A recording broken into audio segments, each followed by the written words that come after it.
Hey, howdy folks. Today we are talking about the pistol, or in other words, a single leg squat. Single leg bodyweight squat, single leg squat.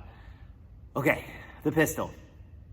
It is very challenging for most folks, me included. It's daunting, a little bit intimidating. It is frustrating when we get one. It's like, yay!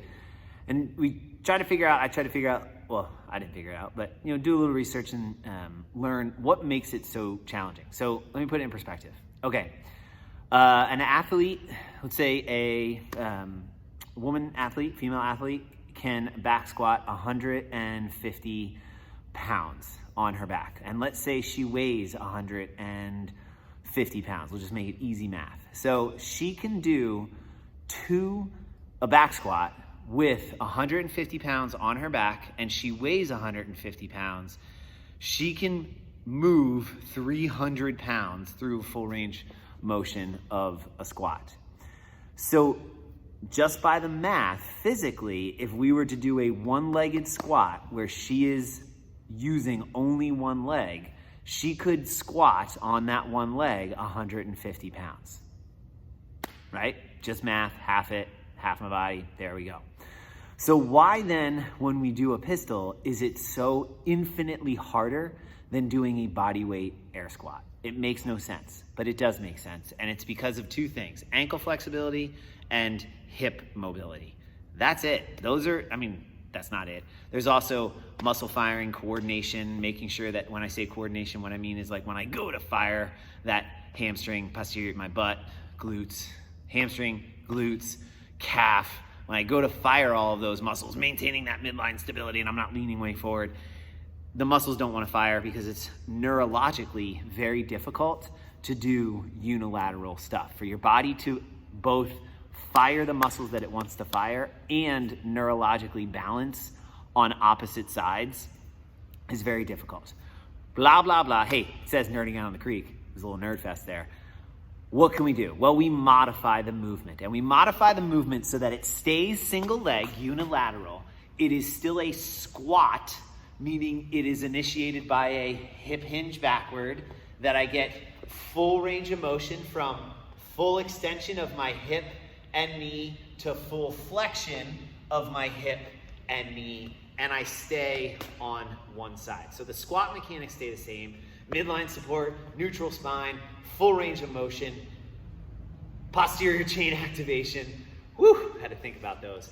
But I'm doing it on a single leg. So the first thing we can do is it's a backward lunge. And this leg is just there to support, but my forward leg is the one that's doing all the work. This one's kind of just along for the ride. I'm driving through the heel, keeping everything nice and engaged here.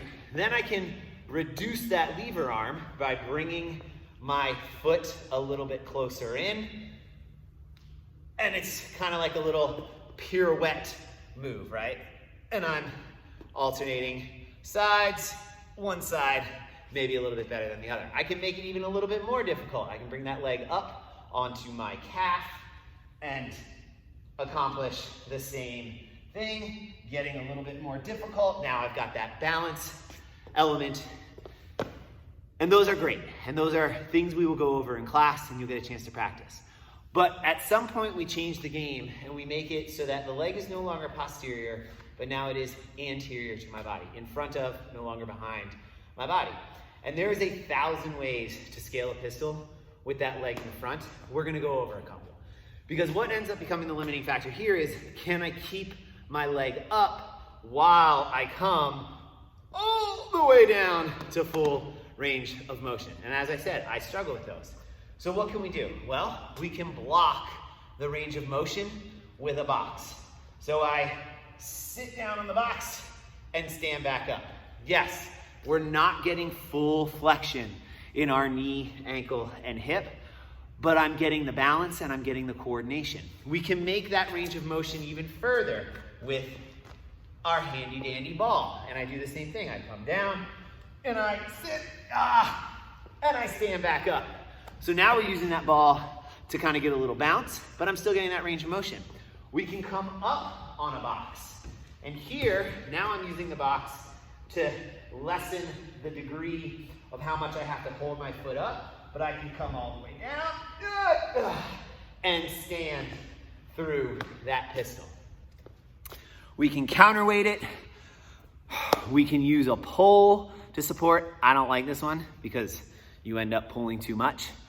But in the end, single leg, unilateral squat that I'm getting full hip extension at the top, flexion at the bottom, extension at the top, that I am firing through my posterior chain, that I am maintaining that midline support. And yeah, there we go. That's our squat mechanics. That's the pistol. It's a little bit of a challenge. So today's workout, weight it if necessary to make it a little bit harder. But if you're not yet at a pistol as prescribed without any weight, don't weight it. Just maybe make the scale or the modification a little bit more difficult and see how it goes for those 25 reps. Have fun. Let your coaches help you out. Ask them questions. We'll see you on the creek.